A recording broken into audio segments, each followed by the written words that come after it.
আসলে গাইস একটা সত্য কথা বলবো যে আসলে কোরিয়াতে যারা থাকে তাদের মূলত যে টাকা বেতন পায় তারা যা খাওয়া দাওয়ার পিছনেই আপনার মূলত অর্ধেক টাকা নষ্ট হয়ে যায়।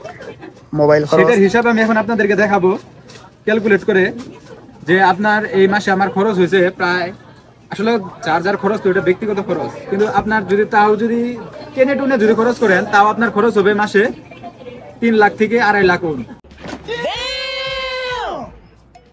যা বাংলা টাকার প্রায় 30,000 থেকে 35,000 টাকার মতো হয়ে যায়। আর যদি একটা কাজের বুয়া রাখেন আমার মতো একটু বড় লুকস টাইপের,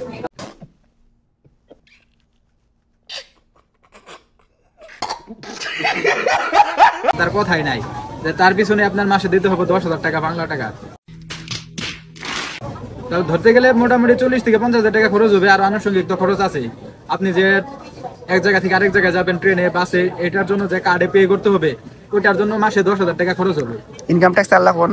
ইনকাম ট্যাক্স এগুলো তো বাদই দিলাম, যে আপনি যে বেতন পাবেন ওটা তো ট্যাক্স কেটে নেবে, আপনার হলো বেতনের উপর নির্ভর করবে। আপনি যদি 1 লাখ টাকা বেতন পান তাহলে আপনার 10,000 টাকা কেটে নেবে, 2 লাখ পেলে 20,000, 3 লাখ পেলে 30,000, এটা তো সমস্যা নাই। যেই রকম টাকা ইনকাম সেই রকম খরচ।